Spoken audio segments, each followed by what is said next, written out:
오늘 신문에 이명박 전 대통령의 편지가 실렸습니다.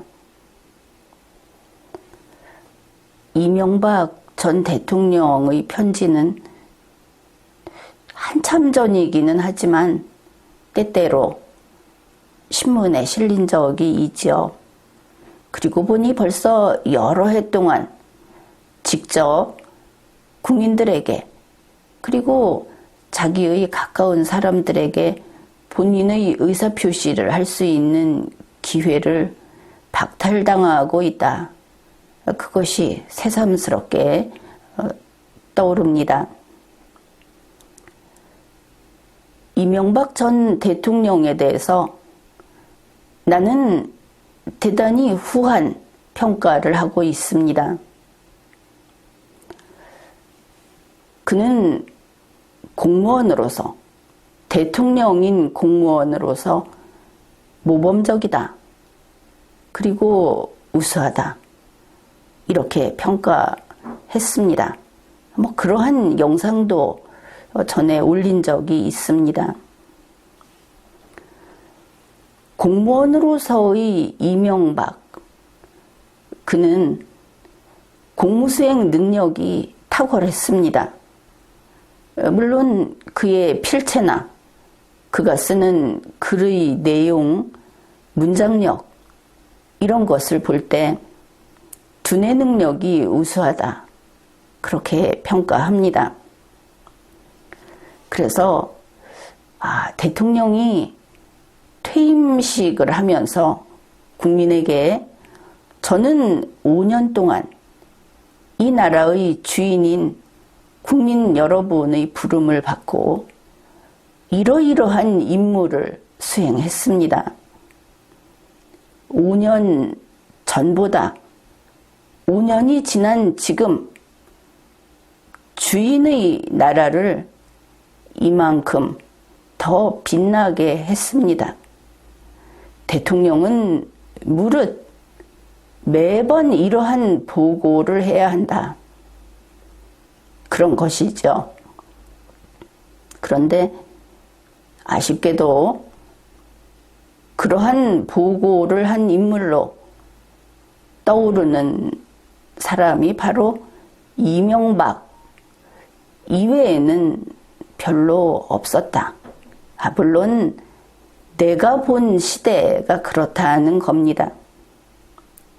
사람이 판단을 하기까지는 어느 정도 연륜이 쌓여야 하니까. 바로 그래서 이명박 전 대통령이, 그러니까 당시 대통령이 내일 퇴임을 하는, 대한민국 헌법은 대통령이 2월 25일에 퇴임을 하고 취임을 하도록 그렇게 되어 있죠. 그것을 기준으로. 그래서 그 전날 이런 이야기를 한 적이 있습니다. 이명박 대통령은 공무수행을 참으로 잘했다.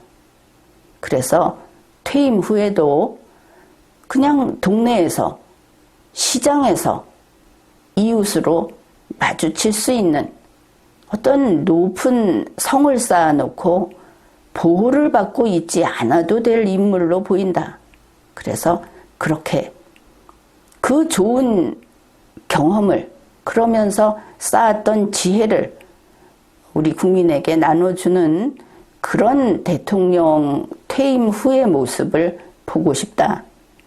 그리고 그의 재능이 아까워서 대통령 퇴임 후에도 국회의원이 됐든 거기에 대해서 국민들이 아직 받아들이기 어렵다고 한다면은 지자체라고 하더라도 선출직에 출마해서 그 나이든 법관이 지방에 아주 한적한 그런 지원에 가가지고 재판을 하고 이런 경우가 있지 않습니까? 우리나라에서는 그게 이렇게 활성화되어 있지는 않지만, 그래서 나이 들어서 편히 쉬기보다는 조금 더 이 나라를 위해서 일을 하는 게 어떻겠는가. 그렇게 선출직에 출마할 것을 권유했었습니다. 이제 그런 퇴직 공무원이다 하는 것이죠. 그렇지만 불행하게도 퇴직 후에 일반 국민이 된 다음에 범죄 혐의가 있다 해서 재판을 받고 또 유죄 판결도 받았습니다. 그런데 본인들은 이것이 박근혜 전 대통령도 마찬가지이겠죠. 이명박 전 대통령도 그렇고 본인들은 이 재판이 공정한 재판이 아니다. 이렇게 여기는 것을 알 수 있습니다. 그 형량을 보더라도 일단 양형이라고 하는 것은 형량을 늘려서 그래서 그 사람의 전직이 무엇이었는가에 따라서 차별을 하는 그런 제도가 아닙니다. 양형은 항상 너무 무거울까봐 그래서 논의하는 것이죠. 이 사람들은 보면은 더 무겁게 하는 양형이 적용됐다. 이것만큼은 객관적인 사실이죠. 게다가 재판은 이렇습니다. 유죄인가 무죄인가를 가리는 재판이 있죠. 유죄가 나오면 그 다음에 형량은 어떻게 할 것인가 하는 양형 판단을 하게 됩니다. 그런데 이 양형 판단이 법적인 판단이 아니고 민주주의적인 판단을 현재 하고 있죠. 우리나라 사법부에서 그것을 채용을 했기 때문에 그래서 거기에는 다수결, 대중의 그 판단 이런 것이 반영이 됩니다. 그런데 양형에 그런 것이 많이 그 영향을 미치는 것도 바람직하지 않거니와 심지어 이 전직 대통령이라는 이 두 당시 피고인들에게는 유무죄 판단을 하는 과정에서조차 전직 대통령이라는 것이 들어가서 판단을 했다. 이 부분이 좀 공정한 재판에 문제가 있어 보이죠. 여기 전직 대통령이라는 것을 정말 법관이 눈 가리고 했느냐? 그것은 아니지 않습니까? 그래서 의문의 여지는 있다고 봅니다. 만일 유무죄 판단에 전직 대통령이라는 것이 들어갔다면 그것은 절대 공정한 재판이 아니고 그것은 재판도 아닌 것이죠. 다만 여기 예외가 있습니다. 그들의 범죄 혐의가 공무원으로서 공무원 범죄라고 했을 때는 범죄 행위를 하던 당시의 현직, 직위가 붙어서 판단을 해야 되는 것이죠. 이제 이러한 그들의 재판 문제는 이러한 부분이 있다. 일단은 이 촛불 정권이 삼권 분립을 깨뜨렸다 하는 면에서 그리고 국가를 부정하고 있다. 대한민국 헌정사를 부정하고 있다 하는 면에서 의문의 여지가 좀 더 강해진다. 이렇게 봅니다. 아무튼 그러한 이명박 전 대통령이 뭐 어떤 사정으로 누가 보낸 편지에 답장을 썼다. 이게 이제 뉴스가 된 것이죠. 그런데 이 편지글을 보고 한글, 그거 이상 글 쓰는 이에 대한 정보를 좀 읽어보려고 합니다. 이 내용을 같이 보기로 하죠. 모모 후배에게 이렇게 썼습니다. 보내준 격려의 글은 잘 받아 보았습니다. 마침표를 빠뜨렸습니다. 늦게나마 답장글 꼭 하고 싶어 몇 자 적습니다. 이 부분에서 이명박 전 대통령의 글을, 특히 이 편지글, 지금 좀 불우한, 억울한 뭐 이런 환경에서 쓴 편지글이 많이 공개되어 있는데, 그것을 보면 이명박 전 대통령은 이렇게 말을 툭툭 끊어서 쓰지를 않습니다. 반듯하게 쓰죠. 이걸 보면 좀 기력이 쇠한 것이 아닌가, 마지못해 아니면 기운이 딸린 상태에서 쓴 것이 아닌가. 문장이 거칠다, 쓰다 말았다, 이렇게 보입니다. 이 모든 것은 저 자신 부족 탓이라고 생각하지만 역시 조사들을 막 빼먹었죠. 띄어쓰기도 엉망입니다. 그러나 진실만은 꼭 밝혀지리라고 확신합니다. 무엇보다 이 나라가 이렇게 되었는지 너무 안타깝습니다. 밝혀지리라고 하는 것도 뭐 환경이 글쓰기에 좋지 않았을 수도 있지만, 띄어쓰기가 이렇게 되면 뜻을 읽기 어렵게 되어 있고, 이렇게 되었는지를 되었는지로 썼습니다. 이런 거 틀리는 사람이 아니다. 그런데 이상하다. 너무 안타깝습니다도 안타깝습니다 이렇게 썼습니다. 국어 필기가 글이 제대로 안 나오고 있는 것이죠. 일으켜 세우는 데는 시간이 걸리지만 무너뜨리는 것은, 글쎄 이 사람이 좀 긴장하지 않고 있으면 원래 쓰던 경상도 말투가 나오는 것인데, 떨이다 하는 것은 뜨리다의 경상도 발음 그대로 쓴 것이죠. 이 필체는 분명히 이명박 전 대통령 필체 맞습니다. 대필이 아닌 것이죠.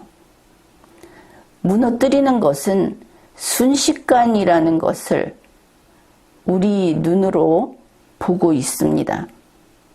이 눈으로 할 때 눈자도 쓰면서 멈칫한 것이 보이고, 시간이 지나 내가 할 수 있는 때가 오면 그곳 어디 방문하고 싶습니다. 이것은 이제 위문 편지를 보낸 후배에게 한 답장이니까 그런 사적인 장소가 되겠죠. 그날이 오기를 기도하고 있습니다. 이명박, 2021년 6월 20일. 그런데 6월 20일 이 숫자도 손에 힘이 좀 없는 상태다. 이런 것들이 나타나 있다. 사람은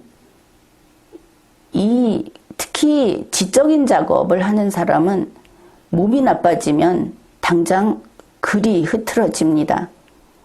이명박 전 대통령은 이 글을 보건대 억지로 정신을 잡고는 있으나 신체적인 힘이 없는 게 아닌가, 이 정도를 읽었습니다. 이명박 전 대통령의 건강에 이상이 있는 것이 아닌가, 그런 생각이 드는 것이죠. 여러분은 이명박 전 대통령을 어떻게 생각하고 있습니까? 사실 주위에서 특히 이 아스팔트로 대변되는 그런 막연히 보수라고 하는 일반 대중, 그쪽에서는 늘 박근혜 전 대통령을 걱정하죠. 이번에도 사면 이야기가 나오면서 근래에 박근혜 전 대통령 이야기만 쭉 나왔던 것을 기억할 겁니다. 그것은 그 개인이 그만큼 대중에게 사랑받고 있다, 이렇게 볼 수 있겠죠. 여성이라는 점도 있고 미혼이라는 점도 있고 그래서 딱하다, 이런 게 있을 겁니다. 그런데 그들이 국민의 관심을 받는 것은 대통령이라는 국민의 일꾼이었기 때문에 관심을 받는 것입니다. 그러면 대통령으로서 대한민국의 중요한 인물이 누구인가 하면 단연코 이명박 전 대통령이다, 이렇게 말할 수 있는 것이죠. 어째서 그런가? 지금 이 이야기를 하기에 적절한지 모르겠지만 이 채널에도 무수히 와서 우리는 친박이다 하는 색깔을 보이는 대중들이 있죠. 그럴 때마다 참 좀 우습다, 그런 생각을 합니다. 박근혜 전 대통령이 어째서 당신들만의 박근혜냐, 우리 5,100만 국민의 박근혜다. 어째서 국민에게, 똑같은 국민에게 너희들이 무슨 박근혜 완장이라도 찬 것처럼 와서 박근혜 대통령님이라고 불러라, 이따위 소리를 하는가? 그는 나의 대통령이었다. 우리 모든 국민들이 그런 가당치도 않은 위세 또는 그들 앞에 불쾌감을 느끼고 있습니다. 그래서 지금 와서 누구는 어때서 안 되고 마치 자기가 박근혜 대변인처럼, 물론 이명박 대변인처럼 한다면 똑같이 나는 이렇게 경고를 할 겁니다. 그런 식으로 완장질 하지 마라. 그런 이야기에 넘어갈 국민도 없고 그런 위세를 떠는 것도 이제 꼴 보기 싫다. 5년이 돼가는데 그놈의 그 친박인가 하는 위세 때문에 우리 국민들이 마음고생을 얼마나 했는지 좀 이제는 자성하기 바랍니다. 이 똑같은 논리로 윤석열 후보나 최재형 이제 후보가 된다면 최재형 후보나 그들에게도 그런 완장질은 하지 말라, 그렇게 미리 경고를 합니다. 그래서 이명박 대통령이 어째서 대한민국에 중요한가? 이것은 문재인 정권이 가장 잘 알고 있을 겁니다. 초기에 이명박 전 대통령의 과거의 업적, 그것을 부정하다가 휘청했었죠. 그것은 지금도 마찬가지입니다. 세계에서 볼 때 대한민국의 얼굴은 아직도 이명박이다. 세계가 대한민국을 무시하지 못하는 것은 이명박이라고 하는 대통령이 있었고 그들이 세계를 다니면서 이명박 대통령이 세계를 다니면서 대한민국을 알렸기 때문에 지금도 무시 못한다. 정부의 전자기록을 한번 뒤져보면 얼마나 많은 행정 성과를 냈는지 확인할 수 있습니다. 바로 MB가 있는 나라 대한민국은 문명국이었고 실력 있는 국가로 인정을 받았고 우리가 선진국의 문턱에 올라갔던 것도 바로 그때였습니다.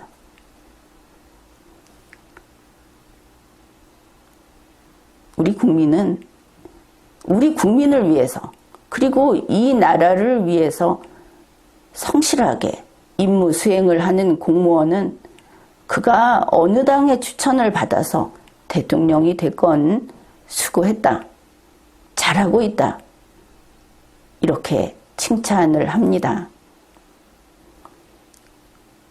이런 이야기를 해봤는데 그러면 만일 지금 이명박 전 대통령의 건강 문제가 커진다 하면은 어떤 일이 생길 것인가? 그동안 우리가 쌓아왔던 국제관계, 그것이 MB 행정부 때, 그리고 그 다음에 박근혜 행정부 때, 그리고 지금 비록 헌법적인 대통령은 아니지만 문재인 민주당 행정부 때 이제 이렇게 쌓여온 겁니다. 밑에 토대가 무너지면 어떻게 될지 그것은 여러분도 잘 알겠죠. 그것이 하나 실질적인 문제가 생긴다 하는 것이고, 또 하나는 문재인 민주당 정권 자체 그들만 보더라도 만일 그런 문제가 생기면 그들의 끝이 최악으로 갈 것이다. 그들에게 비극의 문이 열릴 것이다. 그런 문제가 있습니다. 일부 대중은 문재인 민주당 정권에게 똑같이 보복을 하고 싶은 그런 대중도 있겠죠. 그러나 국가가 엎치락 뒤치락 하면은 발전에는 항상 해가 됩니다. 그래서 법으로 해결을 해야지 그것이 주먹으로 해결이 돼서는 안 된다. 이렇게 이야기를 하는 겁니다. 그래서 문재인 민주당에게는 이것은 아주 위기의 신호다. 그렇게 볼 수 있고, 마찬가지로 맨 밑장이 빠지면 현재의 문재인 민주당 정권이 흔들린다고 했는데, 현재의 정권이 흔들리면 어떻게 되는가? 세계는 남입니다. 이익을 가지고 둘 중에 하나가 가지는 그런 시스템이다. 그렇게 되면 대한민국을 조금 더 떼어 먹으려는 그런 상대들이 많이 덤벼올 것이고, 더 싸움을 자주 해야 할 것이고, 그렇게 되면 한 곳, 두 곳 이렇게 뜯기는 곳이 생기겠죠. 이런 국제관계, 국내관계, 그리고 권력의 악의가 벌어지면 어떻게 되는지 하는 것들을 편집글을 보면서 생각해 보았습니다. 지금까지 리걸마인드 연구소였습니다.